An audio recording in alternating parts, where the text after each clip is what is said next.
शादी के 6 महीने बाद भी अपनी पत्नी के प्यार को तरस रहा था मयंक। वजह थी मयंक की साधारण सी छवि और साधारण सी नौकरी। कोई बनावट नहीं, संयम से काम लेने वाला। गुस्सा तो मयंक को आता ही नहीं था। अपनी प्राची को देखते ही पसंद कर लिया था मयंक ने। प्राची गेहुआ रंग, तीखे नैन, नक्श के साथ बला की खूबसूरत थी। बस एक ही कमी थी उसमें कि वो खुद की तुलना हमेशा दूसरों से करती थी। इस शादी के लिए भी वो राजी नहीं थी, पर पिता की बीमारी और माँ के भारी भारी डायलॉग के सामने उसकी एक ना चली। वो किसी को बोल ही नहीं पाई कि उसे ये रिश्ता मंजूर नहीं, और ना ही उससे किसी ने कुछ पूछा, क्योंकि सभी जानते हैं अलहड़पने में प्राची गलत फैसला ही नहीं लेगी। फिर मयंक बहुत ही अच्छा और सुलझा हुआ लड़का था, तो चट मंगनी पट ब्याह वाली बात हो गई। और हद तो तब हो गई जब प्राची की पक्की सहेली की शादी एक बहुत ही अमीर घर में तय हो गई। फिर तो प्राची के जलने की कोई हद ना रही। एक तो शादी के लिए किसी ने उससे कुछ पूछा नहीं, और शादी भी की तो एक मामूली सी नौकरी करने वाले से। प्राची की नज़र में अंदर ही अंदर घुट रही थी और उसका सारा गुस्सा बाहर निकला। शादी की पहली रात को जब मयंक उसके पास गया तो वो फट पड़ी। खबरदार जो मेरे करीब आए, क्या सोचकर तुमने मुझसे शादी की? हाँ, पता नहीं मेरे पिताजी को तुम में क्या दिखा? मयंक बहुत ही शांति से उसकी बात सुन रहा था। तो क्या तुमसे पूछा नहीं किसी ने? अरे मुझसे पूछते तुम मना नहीं कर देती मैं, क्या तुम किसी और से? मयंक के शब्द बीच में ही रह जाते हैं। उसकी बात पर गुस्से से तमतमाती हुई बोली है प्राची, बस तुम लड़कों की सोच ना यही तक सीमित है। अरे हम लड़कियों के कोई और अरमान नहीं हो सकते क्या? और कोई वजह नहीं हो सकती क्या? मयंक को अपनी कही बात पर पछतावा होता है। वो माफ़ी मांगता है और कहता है, मैं अपने शब्द वापस लेता हूँ। चलो बताओ क्या बात है? बात है जैसे जीवन साथी की मैंने कल्पना की थी, तुम वैसे नहीं हो, ना रूप ना रंग ना पैसे। मैं नहीं मानती इस शादी को। मेरे करीब आने की कोशिश भी मत करना। ये बोल वो करवट बदल कर लेट जाती है और रोते रोते सो जाती है। पर मयंक की आंखों में नींद नहीं होती। पलंग के एक सिरहाने पर वो लेटा हुआ खुली आंखों से बस छत को देखता रहता है। प्राची के कहे शब्द उनके कानों में घूम रहे थे। कुछ दिन बीत जाते हैं। मयंक हर तरीके से प्राची का दिल जीतने की कोशिश करता है, पर सब बेकार, क्योंकि प्राची ने ये तय कर लिया था कि मयंक को इतना परेशान करेगी कि वो खुद ही उसे छोड़ देगा। घर का माहौल खराब ना हो और सास ससुर की नज़र में प्राची की छवि खराब ना हो, ये सोचकर मयंक उसे अपने साथ शहर ही ले जाता है जहां वो नौकरी करता था। हालांकि उसकी नौकरी इतनी छोटी भी नहीं थी कि वो प्राची की खुशियां का ख्याल ना रख पाए। बस प्राची की दूसरों से तुलना करने की आदत उसकी गृहस्थी खराब कर रही थी, जिसकी अभी से उसे समझ नहीं थी। और खैर वो प्राची को लेकर घर आता है। स्वागत है आपका मैडम। वो दरवाजे पर खड़ा बोलता है। 2 कमरे का छोटा सा घर पर साफ सुथरा, जिसमें जरूरत का सारा सामान मौजूद था। प्राची मुंह बना के, स्वागत तो ऐसे कर रहे हो जैसे राजमहल में लेकर आए हो। प्राची की बातें मयंक का दिल तोड़ देती है, पर मयंक हर बात हंसकर टाल देता था। अगले दिन सुबह प्राची आराम से सो रही थी। मयंक, उठो प्राची, मुझे लेट हो जाएगा, जल्दी नाश्ता बना दो। प्राची, मुझसे कोई उम्मीद मत रखो, समझे? मैं नहीं बनाने वाली कोई नाश्ता। ये बोल वो करवट ले लेती है मन में। अब तो पक्का झगड़ा होगा। मयंक हंसकर, कोई बात नहीं,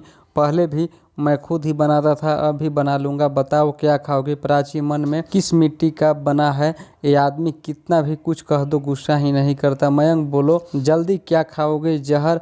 प्राची बोलती है, अब जहर तो मुझसे बनाना नहीं आता, जिसके लिए तो तुम्हें खुद ही मेहनत करनी पड़ेगी। ये बोला वो हंसता हुआ किचन में चला जाता है। प्राची झल्ला जाती है उसकी बात पर वो उठती नहीं। कुछ बाद मयंक वापस आता है। मैंने तुम्हारे लिए भी नाश्ता बना दिया, ओके? ये बोल वो जल्दी से उसका माथा चूम लेता है और बाएं करके चला जाता है। ये सब इतनी जल्दी होता है कि प्राची को कुछ समझ नहीं आता। आज मयंक ने पहली बार उसे छुआ था। एक मीठा सा एहसास उसके अंदर दौड़ गया, पर जल्दी ही फिर से वही सब उसके पीछे दिमाग में घूमने लगता है। वो उठती है और नहाए कर तैयार हो जाती है। बाहर आकर देखती है टेबल पर नाश्ता रखा हुआ था और साथ में एक चिट्ठी थी। वो चिट्ठी पढ़ने लगती है। हम अब तो उठ गई ना, तुम्हारे तकिए के नीचे कुछ पैसे रखे हैं, घर पर बैठकर बोर होने की ज़रूरत नहीं है, पास में ही मॉल है, वहाँ जाओ और जिस चीज़ की ज़रूरत हो ले आओ, शाम को जल्दी आ जाऊँगा। तुम्हारा मयंक।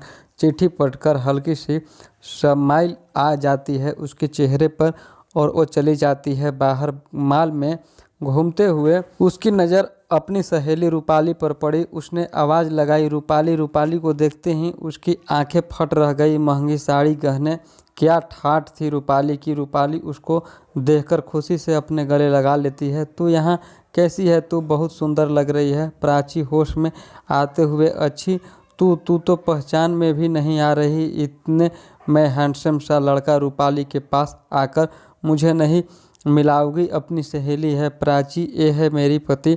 अब तो प्राची के जलने की कोई सीमा नहीं रही थी। रूपाली का पति बिल्कुल वैसा था जिसकी कल्पना कभी प्राची ने नहीं की थी। बस अब तो उसे मयंक पर और गुस्सा आने लगा था। उस पर से रूपाली के पति का रूपाली के लिए बेहिसाब प्यार आग में घी डालने का काम कर रहा था। वे प्राची के सामने ही उसको ज्वेलर्स की दुकान पर ले गया और रूपाली ने मना करने के बावजूद भी उसके गले में सोने की चेन पहना दी थी। मन में कितनी लकी है रूपाली। और एक मैं बस 10,000 रुपये में दिए जाओ, शॉपिंग कर लो। दम दनादी हुई वो वापस आ जाती है और गुस्से से सारा सामान वही सोफे पर पटक देती है और खुद खड़ी हो जाती है। खिड़की पर जाकर कुछ समय बाद मयंक आता है। खिड़की पर खड़ी प्राची पर नजर जाती है। गुलाबी रंग की साड़ी में वो कहर ढा रही थी। दिल मचल उठा था मयंक का। वो धीरे से उसके पीछे जाता है और उसके बालों में गजरा लगाने लगता है। अचानक से हुई इस हरकत से प्राची संभल नहीं पाती। वे पीछे पलटती तो मयंक को खुद के बेहद करीब पाती है। गजरा लगाकर मयंक उसको आईने के सामने ले जाता है और वो पूछता है कैसा लगा। गुच्छे से अपने बालों से गजरा निकाल वो कूड़े में फेंक देती है। मयंक उसकी तरफ हैरानी से देखता है। ए लाए हो तुम मेरे लिए इतना मालूमी सा तोहफा? खैर मैं क्यों शिकायत कर रही हूँ जबकि मुझे पता है इससे ज़्यादा देने की औकात नहीं है तुम्हारे। उसका एक लफ्ज़ मयंक का सीना छलनी कर रहा था। पर भी प्राची का चेहरा अपने दोनों हाथों में लेकर, क्या हुआ है प्राची? क्यों तुम हर समय ऐसा व्यवहार करती हो मेरे साथ? मैं तुमसे बहुत प्यार करता हूँ। मैं वो लाऊंगा तुम्हारे लिए जो जो तुम्हें चाहिए। दिन रात मेहनत करूंगा, तुम्हारा हर सपना पूरा करूंगा। बस तुम अपने दिल में थोड़ी सी जगह दे दो, मुझे थोड़ा सा प्यार दो प्लीज। ये बोला वो प्राची को अपने सीने से लगा लेता है। पर प्राची उसको दूर धकेल देती है। नहीं चाहिए मुझे तुमसे कुछ भी। दम घुटता है मेरा इस घर में, इस रिश्ते में आज़ाद होना चाहती हूँ मैं। तुमसे तलाक चाहिए। बोलो दे दोगे? उसकी बातें तो मयंक की आंखों में आंसू आ जाते हैं। दिल बुरी तरह टूट जाता है उसका। ठीक है, अगर तुम्हारी यही इच्छा है तो यही सही। बस थोड़ा टाइम दो, जल्दी ही मैं तलाक के पेपर तैयार करवाता हूँ। ये बोल वो घर से बाहर चला जाता है और प्राची वहीं बैठ रोने लगती है। दिन बीत रहे थे। मयंक अब प्राची से बहुत कम बात करता था, अब उतनी जितनी ज़रूरत हो, और ना ही प्राची कोशिश करती थी कभी उससे बात करने की। सुबह जल्दी उठ नाश्ता बना देती थी। मयंक भी चुपचाप खा लेता और ऑफिस चला जाता और रात को देर से आता। बस यही रूटीन हो गया था उसका। एक दिन प्राची किसी काम से बाहर गई कि एक रेस्टोरेंट में बैठी रूपाली के पति पर उसकी नज़र गई जो उसकी लड़की के साथ, और दोनों बहुत ही करीब थे। प्राची को तो विश्वास नहीं हो रहा था। ये तो रूपाली के पति, ये ऐसे किसी के साथ उसका दिमाग काम करना बंद कर देता है। वो उल्टे पैर वापस घर जाती है। रात को मयंक आता तो देखता है कि आज प्राची खोई खोई सी है। बिस्तर पर भी वे खरवटें बदलती रहती है। जब मयंक से रहा नहीं जाता तो वह पीछे बैठता है। क्या बात है, कोई परेशानी है? प्राची मन में, इन्हें कैसे पता कि मैं परेशान हूँ? मैं तो कभी कोई बात इनसे नहीं करती। नहीं, कोई बात नहीं है। ये पहली बार था जब प्राची ने मयंक की बात का सीधा जवाब दिया था। ये बोल वो करवट बदल लेती है और मयंक भी, पर दोनों आँखों में नींद नहीं होती। अगली सुबह मयंक के ऑफिस जाने के बाद प्राची सोचती है एक बार रूपाली से बात की जाए। उसके पास उसके घर का पता था। वो वहाँ के लिए निकल जाती है। उसके घर जाते समय वो उसके लिए 1-2 ले लेती है, सोच कर कि खाली हाथ जाना अच्छा नहीं लगता। उसके घर के सामने पहुंचकर वो अपनी साड़ी ठीक करती हुई आगे बढ़ती है कि हाथ में से गिफ्ट वाली बैग नीचे गिर जाती है। वो उसको उठाने के लिए जैसे ही झुकती है कि उसकी नज़र खिड़की से होते हुए अंदर जाती है। अंदर रूपाली अपने पति पर चिल्ला रही थी, आपके किसी और लड़की के साथ संबंध है? शर्म नहीं आई आपको? अभी उसकी बात पूरी नहीं हुई थी कि 1 घंटा उसके मुंह पर पड़ता है। रूपाली का पति उसका मुंह दबाते हुई औकात में रह अपनी समझी। अरे ही क्या तू मेरे से शादी करने के बाद तेरी पहचान बनी है? ए महंगे कपड़े, ए जेवर, ए शान और शौकात कभी सोचा था सपने में भी नहीं ना। ए रहना है तो सब बर्दाश्त करना पड़ेगा। बाहर खड़ी प्राची को लगता है कि ए चाटा उसके मुंह पर मारा है, उसकी सोच पर मारा है। इतने में रूपाली एक जोरदार थप्पड़ खींचकर अपने पति के मुंह पर मारती है और सारे गहने भी ए रखो अपने गहने अपने पास, मुझे नहीं चाहिए तुम्हारा कुछ भी। मुझे एक प्यार करने वाला पति चाहिए, दिखावा करने वाला नहीं, जो बिना बोले मेरी सारी बात समझ जाए। ऐसा जीवन साथी चाहिए मुझे और उसके साथ तो मैं झोपड़ी में ही रह लूँगी, समझे। ये बोल रूपाली अपने पति का घर छोड़ चली जाती है और प्राची और अपने घर सैकड़ों विचार उसके मन में घूम रहे थे। आज एहसास हो गया था कि उसको कि वो कितना गलत कर रही है और मयंक के लिए बेइज्जती बढ़ गई थी उसके दिल में। आज उसको समझ आ गया था कि जीवन साथी पैसा वाला ना सही पर प्यार करने वाला होना चाहिए। उसे खुद पर बहुत गुस्सा आ रहा था, आत्मा धिक्कार कर रही थी उसकी।